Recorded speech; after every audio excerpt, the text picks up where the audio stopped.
নদীর পাড়ে ছোট্ট একটা গ্রাম, নাম কুলতলি। চারদিকে সবুজ, মাঝে মাঝে কুয়াশা, আর মানুষের জীবন খুবই সাধারণ। কিন্তু ৭১ সালের মুক্তিযুদ্ধের সময় এই গ্রামটাই হয়ে উঠেছিল এক ভয়ঙ্কর রহস্যের কেন্দ্র। রাত প্রায় ২টো। হঠাৎ করে গ্রামের কুকুরগুলো একসাথে চিৎকার শুরু করে, যেন তারা কিছু দেখছে, কিন্তু মানুষ কিছুই দেখতে পাচ্ছে না। আব্দুল করিম, বয়স প্রায় ৫০, তিনি ঘুম থেকে উঠে বাইরে বের হলেন। তার হাতে একটা কেরোসিন বাতি। বাতির আলোয় তিনি দেখলেন দূরের ধানক্ষেতের মাঝখানে একটা অদ্ভুত আলো জ্বলছে। এটা আগুন না, আবার লণ্ঠনও না। আলোটা ধীরে ধীরে নড়ছে। তার বুক কেঁপে উঠল। তিনি মনে করলেন, পাকিস্তানি সেনারা কি আবার হানা দিয়েছে? কিন্তু না, এই আলো অন্যরকম। পরদিন সকালে খবর ছড়িয়ে পড়ল। রাতের সেই জায়গায় গিয়ে দেখা গেছে মাটিতে পোড়া দাগ, কিন্তু আশেপাশে কোনো আগুনের চিহ্ন নেই। আর সবচেয়ে অদ্ভুত ব্যাপার, সেই জায়গার মাটিতে পায়ের ছাপ আছে, কিন্তু সেটা মানুষের না। গ্রামের মানুষ ভয় পেয়ে গেল। কিন্তু গল্প এখানেই শেষ না। কয়েকদিন পর গ্রামের এক তরুণ, রফিক, হঠাৎ করে নিখোঁজ হয়ে যায়। সে ছিল মুক্তিযোদ্ধাদের সাথে যুক্ত। সবাই ভাবল হয়তো তাকে পাকিস্তানি আর্মি ধরে নিয়ে গেছে। কিন্তু ৩ দিন পর সে নিজেই ফিরে আসে। তবে আগের রফিক আর এই রফিক এক না। তার চোখে ভয় আর মুখে একটাই কথা, ওরা মানুষ না। গ্রামের সবাই জড়ো হল। রফিক কাপা গলায় বলতে শুরু করল, আমি ধানক্ষেতের ওই আলোর দিকে গেছিলাম। আমি ভেবেছিলাম এটা কোনো সিগন্যাল, কিন্তু কাছে গিয়ে দেখি ওখানে ৩ জন দাঁড়িয়ে আছে, কিন্তু তাদের শরীর মানুষের মতো না। তার কথা শুনে সবাই নিঃশ্বাস বন্ধ করে রাখল। তাদের চোখ জ্বলছিল, আর তারা আমার দিকে তাকিয়েছিল। আমি দৌড়তে চেয়েছিলাম, কিন্তু পারি নাই। মনে হচ্ছিল কেউ আমাকে আটকে রাখছে। তারপর তারা আমার মাথায় হাত রাখে, আর আমি সব ভুলে যাই।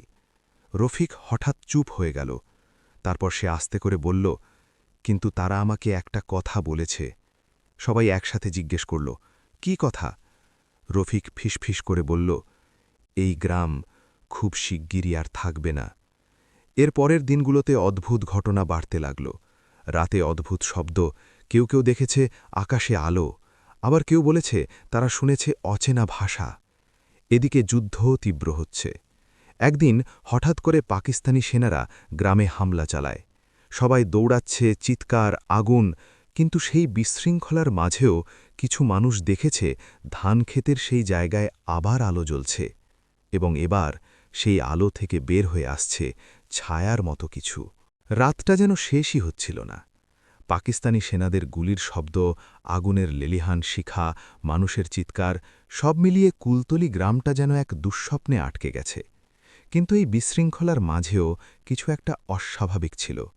আব্দুল করিম লুকিয়েছিলেন নিজের বাড়ির পেছনের বাঁশঝাড়ে। তার চোখ বারবার চলে যাচ্ছিল সেই ধান ক্ষেতের দিকে, যেখানে কয়েকদিন আগে অদ্ভুত আলো দেখা গিয়েছিল।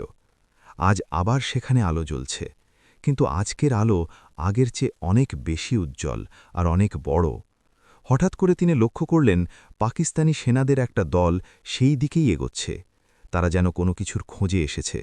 একজন অফিসার চিৎকার করে কিছু নির্দেশ দিচ্ছিল, তার হাতে একটা মানচিত্র। সে বারবার ধানক্ষেতের মাঝখানের জায়গাটার দিকে ইশারা করছিল। করিমের বুক ধড়ফড় করতে লাগল। তাহলে ওরাও জানে? সেনারা ধীরে ধীরে সেই জায়গার কাছে পৌঁছল। ঠিক তখনই পুরো এলাকা হঠাৎ করে নিস্তব্ধ হয়ে গেল। গুলির শব্দ থেমে গেল, মানুষের চিৎকার থেমে গেল, এমনকি বাতাসও যেন থেমে গেল। তারপর একটা অদ্ভুত গুঞ্জন শোনা গেল, যেন হাজারো মৌমাছি একসাথে উড়ছে, কিন্তু শব্দটা আসছে আকাশ থেকে।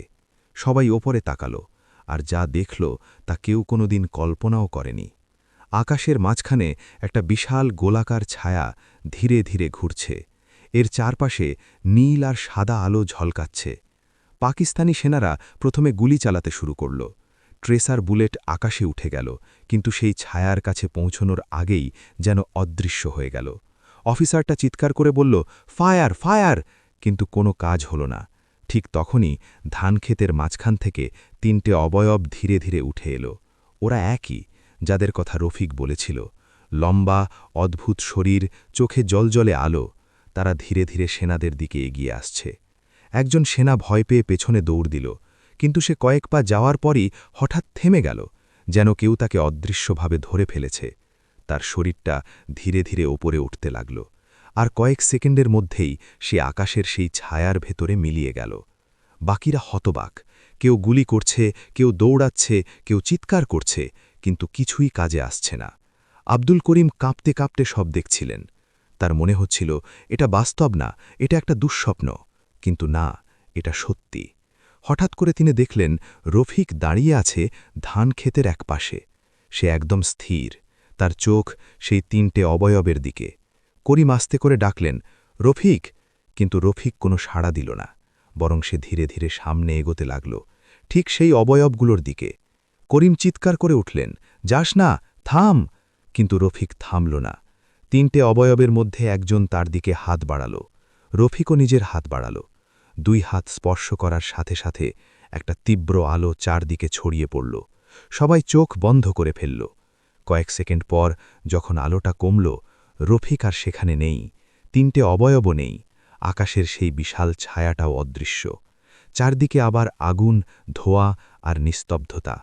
পাকিস্তানি সেনাদের অনেকেই মাটিতে পড়ে আছে, কেউ অজ্ঞান, কেউ নিখোঁজ। এই ঘটনার পর কুলতলি গ্রাম আর আগের মতো থাকল না। পরদিন সকালে যারা বেঁচে ছিল তারা গ্রাম ছেড়ে পালাতে শুরু করল।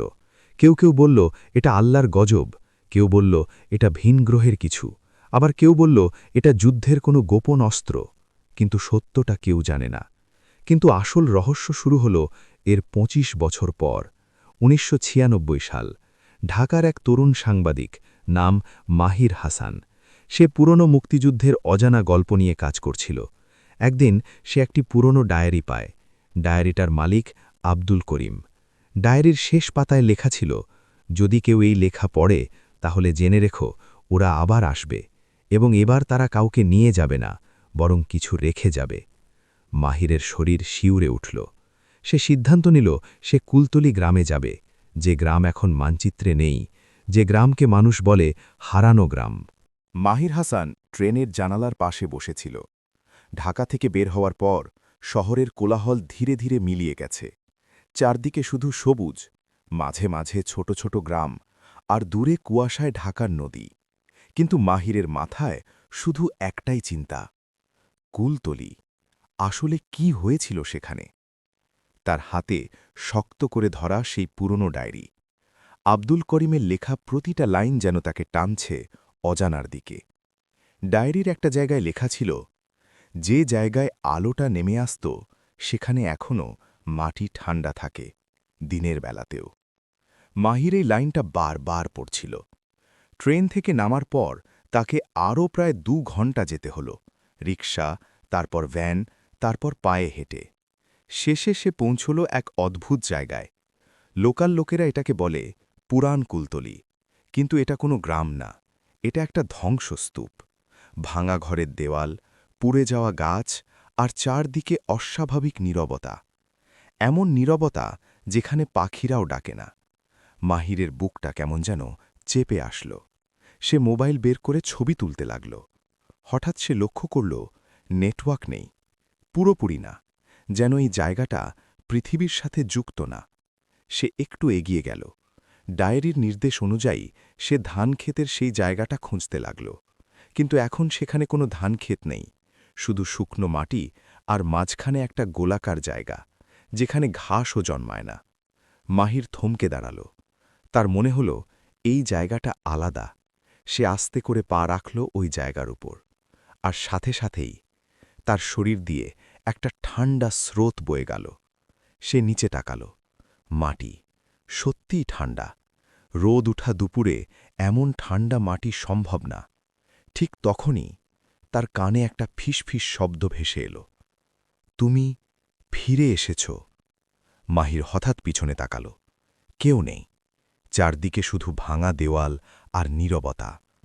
সে নিজেকে বোঝানোর চেষ্টা করল, হ্যালোসিনেশন। কিন্তু আবার সেই শব্দ, আরও পরিষ্কার, মাহির। এইবার তার শরীর জমে গেল। আমার নাম কে জানে? তার গলা শুকিয়ে গেল। হঠাৎ করে বাতাস বইতে শুরু করল। মাটি থেকে ধুলো উঠছে, চারদিক ঘুরছে, আর সেই গোলাকার জায়গার মাঝখানে ধীরে ধীরে একটা ক্ষীণ আলো জ্বলতে শুরু করল। মাহির পিছিয়ে যেতে চাইল, কিন্তু পারল না। তার পা যেন মাটিতে আটকে গেছে।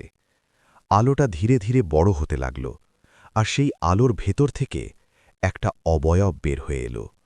মাহিরের চোখ বড় হয়ে গেল। এটা অসম্ভব, এটা একজন মানুষ, কিন্তু আবার মানুষ না। তার শরীর স্বাভাবিক, কিন্তু চোখে সেই একই জলজলে আলো। লোকটা ধীরে ধীরে সামনে এগিয়ে এলো। তার মুখটা পরিষ্কার হতে লাগল। মাহিরের বুক ধড়ফড় করতে লাগল, কারণ সে এই মুখটা আগে দেখেছে ডায়েরির ছবিতে। রফিক! লোকটা হালকা হাসল। হ্যাঁ, আমি রফিক। মাহির কাঁপা গলায় বলল, কিন্তু তুমি তো ২৫ বছর আগে হারিয়ে গেছিলে। রফিক একটু আকাশের দিকে তাকাল। তার চোখে অদ্ভুত শান্তি। সময় এখানে আলাদাভাবে চলে মাহির। মাহির কিছুই বুঝতে পারছিল না। তুমি কোথায় ছিলে এতদিন? রফিক কিছুক্ষণ চুপ থেকে বলল, ওদের সাথে। মাহিরের গা শিউরে উঠল।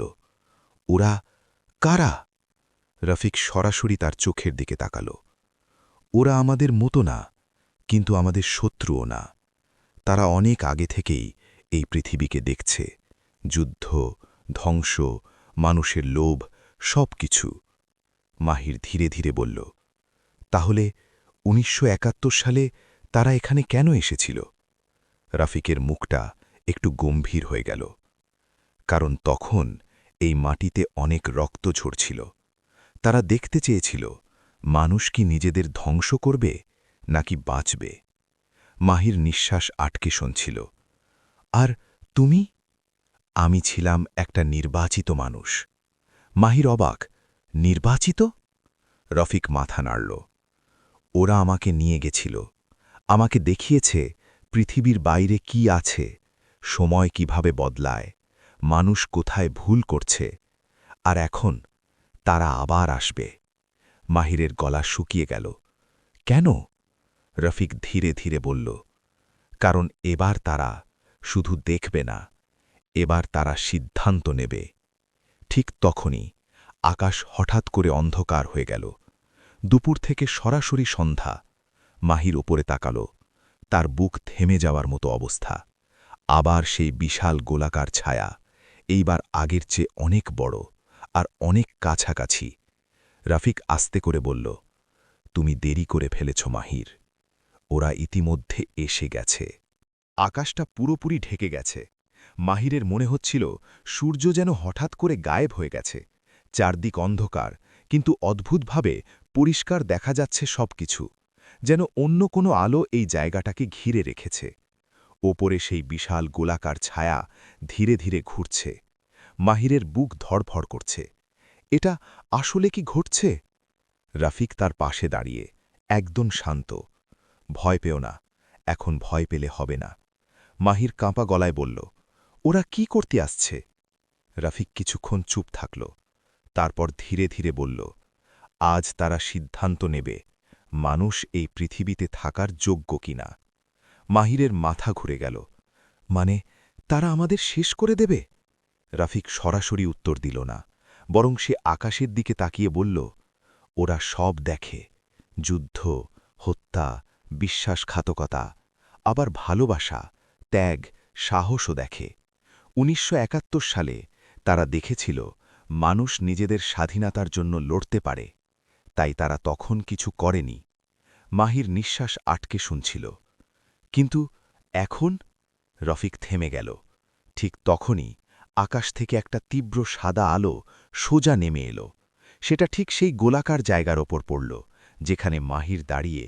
মাহির চিৎকার করে উঠল, এটা কি? তার শরীর হালকা হয়ে যাচ্ছে, যেন সে ভেসে উঠছে। সে নিচে তাকাল, তার পা মাটি ছেড়ে ওপরে উঠছে। রফিক, আমাকে বাঁচাও! রফিক তার হাত ধরল, কিন্তু সেই আলো এত শক্তিশালী, মাহির ধীরে ধীরে ওপরে উঠতেই থাকল। রফিক জোরে বলল, ওরা তোমাকে বেছে নিয়েছে। মাহির আতঙ্কে, কেন আমি? রফিক চিৎকার করে বলল, কারণ তুমি সত্য খুঁজতে এসেছ, আর ওরা সত্য খোঁজাদেরই ন্যায়। এক মুহূর্তে মাহির পুরোপুরি আলোয়ের ভেতরে ঢুকে গেল। তারপর সব অন্ধকার, পুরো নিস্তব্ধতা। মাহির অনুভব করল সে কোথাও ভাসছে, না মাটি না আকাশ। হঠাৎ করে চারদিকে আলো জ্বলে উঠল। সে নিজেকে একটা বিশাল গোলাকার কক্ষের মধ্যে দেখতে পেল। চারদিকে অদ্ভুত সব যন্ত্র, আর মাঝখানে 3টে অবয়ব দাঁড়িয়ে। ওরা। মাহিরের গলা শুকিয়ে গেল। 3জন একসাথে কথা বলল, কিন্তু তাদের মুখ নড়ছিল না। শব্দটা সরাসরি তার মাথার ভেতরে বাজছিল। মাহির হাসান, তুমি সত্য জানতে চেয়েছ? তাহলে শোনো। মাহির কাঁপতে কাঁপতে বলল, তোমরা কারা? উত্তর এলো, আমরা পর্যবেক্ষক। 1000 বছর ধরে আমরা এই গ্রহকে দেখছি। মানুষ কিভাবে সৃষ্টি হয়, কিভাবে ধ্বংস হয়। মাহির ধীরে বলল, তাহলে তোমরা কি আমাদের শেষ করে দেবে? একটা দীর্ঘ নীরবতা। তারপর, আমরা সিদ্ধান্ত নিতে এসেছি। হঠাৎ করে মাহিরের সামনে দৃশ্য বদলে গেল। সে দেখতে লাগল যুদ্ধ, ধ্বংস, মানুষ মানুষকে হত্যা করছে। তারপর মা তার সন্তানকে বাঁচাতে নিজের জীবন দিচ্ছে। একজন মুক্তিযোদ্ধা শেষ নিঃশ্বাস পর্যন্ত লড়ছে। একজন মানুষ অন্য একজনকে রক্ত দিচ্ছে। সব কিছু একসাথে। মাহির কাঁদতে শুরু করল। মানুষ খারাপ, কিন্তু সবাই না। আমরা ভুল করি, কিন্তু আমরা ঠিকও হতে পারি। আমাদের একটা সুযোগ দরকার। 3টে অবয়ব একে অপরের দিকে তাকালো। তারপর তারা বলল, তোমার উত্তর আমাদের সিদ্ধান্ত বদলাতে পারে। তুমি কি বিশ্বাস করো মানুষ নিজেদের ঠিক করতে পারবে? মাহির চোখ মুছে বলল, হ্যাঁ, পারবে। যতক্ষণ মানুষ ভালোবাসতে পারে ততক্ষণ আশা আছে। কিছুক্ষণ নিস্তব্ধতা। তারপর চারদিকের আলো ধীরে ধীরে কমে গেল। তাহলে আমরা অপেক্ষা করব, কিন্তু মনে রেখো, এটাই শেষ সুযোগ। পরের মুহূর্তেই মাহির মাটিতে পড়ে গেল। সে আবার সেই কুলতলি গ্রামে। আকাশ স্বাভাবিক, সূর্য ওঠা, সব শান্ত। রফিক তার সামনে দাঁড়িয়ে। তার চোখে আর আলো নেই। সে হাসল। তুমি পেরেছ? মাহির হাঁপাতে হাঁপাতে বলল, ওরা চলে গেছে? রফিক মাথা নাড়ল। হ্যাঁ, আপাতত। কিন্তু তারা আবার আসবে, দেখতে আমরা বদলেছি কিনা। মাহির চারদিকে তাকাল। পুরনো ভাঙা গ্রামটা যেন একটু আলাদা লাগছে, যেন নতুন করে শুরু করার সুযোগ পেয়েছে। সে ডায়েরিটা শক্ত করে ধরল। আমি সব লিখে রাখব, যেন মানুষ জানে আমাদের ওপর নজর রাখা হচ্ছে। রফিক ধীরে ধীরে পেছনে হাঁটতে লাগল। আমার সময় শেষ। মাহির চিৎকার করল, তুমি কোথায় যাবে? রফিক হাসল। আমি 2 জগতের মাঝখানে থাকব। যখন দরকার হবে আমি আবার আসব। তার শরীর ধীরে ধীরে হালকা হয়ে গেল, আর এক মুহূর্তে সে অদৃশ্য। ঢাকায় ফিরে আসার পরও মাহিরের ভেতরের অস্থিরতা কমল না। শহরের ব্যস্ত রাস্তা, মানুষের ভিড়, হর্নের শব্দ, সবকিছু আগের মতোই ছিল। কিন্তু তার কাছে সবকিছুই যেন আলাদা লাগছিল, কারণ সে জানে এই পৃথিবীকে কেউ দেখছে। সেই রাতেই সে তার ল্যাপটপ খুলে বসল। স্ক্রিনে এখনও সেই লাইনটা ঝলমল করছে, আমরা দেখছি। মাহির ধীরে ধীরে টাইপ করা শুরু করল। সে ঠিক করল সবকিছু লিখে রাখবে। কুলতলি গ্রামের ঘটনা, 1971, রফিক আর সেই অদৃশ্য পর্যবেক্ষকদের কথা। কিন্তু সে বুঝতে পারছিল এটা শুধু একটা গল্প না, এটা একটা দায়িত্ব। পরের কয়েকদিন মাহির খোঁজ নিতে লাগল কুলতলি গ্রামের পুরনো কোনো রেকর্ড আছে কিনা। পুরাতন সংবাদপত্র, আর্কাইভ, মুক্তিযুদ্ধের ডকুমেন্ট, সব জায়গায় ঘাটাঘাটি করল। অবশেষে সে একটা পুরনো রিপোর্ট পেল, 1971 সালের শেষের দিকে লেখা। সেখানে বলা ছিল, একটি অজানা কারণে কুলতলি নামক গ্রামটি সম্পূর্ণ পরিত্যক্ত হয়ে গেছে। বহু মানুষ নিখোঁজ। কিন্তু সবচেয়ে অবাক করার মতো একটা লাইন ছিল, কিছু প্রত্যক্ষদর্শী দাবি করেছেন আকাশে অস্বাভাবিক আলোর উপস্থিতি ছিল। মাহিরের শরীর কেঁপে উঠল। তাহলে এটা শুধু আমার দেখা না, এটা সত্যি। কিন্তু আসল পরিবর্তনটা ঘটল কয়েকদিন পর। এক সন্ধ্যায় মাহির বসেছিল তার ছাদের ওপর, আকাশের দিকে তাকিয়ে। হঠাৎ তার মনে পড়ল রফিকের কথা। তারা আবার আসবে। মাহির নিজেকে প্রশ্ন করল, আমরা কি সত্যিই বদলাচ্ছি? ঠিক সেই সময়ে তার মোবাইলে একটা নোটিফিকেশন এলো, একটা অজানা ইমেল। সে খুলল। ভেতরে শুধু একটা ছবি। ছবিটা দেখে তার হাত কাঁপতে শুরু করল। এটা কুলতলি গ্রামের সেই জায়গা। কিন্তু এই ছবিটা নতুন, এবং সেখানে মাটির মাঝখানে আবার সেই আলো জ্বলছে। ছবির নিচে একটা লাইন, পরীক্ষা এখনও শেষ হয়নি। মাহির কিছুক্ষণ চুপ করে বসে থাকল, তারপর ধীরে ধীরে দাঁড়াল। তার চোখে ভয় ছিল, কিন্তু তার চেয়েও বেশি ছিল দৃঢ়তা। সে নিজের সাথে বলল, যদি তারা আমাদের বিচার করতে আসে, তাহলে তাদের দেখাতে হবে আমরা এখনও মানুষ আছি। এরপর মাহির তার লেখা প্রকাশ করল না। সে বুঝে গেছে সবাই এই সত্য জানার জন্য প্রস্তুত না, বরং সে অন্য পথ বেছে নিল। সে মানুষের ভালো গল্পগুলো ছড়াতে শুরু করল, মুক্তিযুদ্ধের সাহস, মানুষের ত্যাগ, ভালোবাসার গল্প। কারণ সে জানে, যদি কেউ আমাদের বিচার করে, তাহলে এই গল্পগুলোই আমাদের বাঁচাবে। কয়েক মাস পর এক গভীর রাতে মাহির আবার আকাশের দিকে তাকিয়েছিল। হঠাৎ সে দেখতে পেল একটা ক্ষীণ আলো দূরে ধীরে ধীরে মিলিয়ে যাচ্ছে। তার ঠোঁটে হালকা হাসি ফুটল। সে আস্তে করে বলল, আমরা চেষ্টা করছি।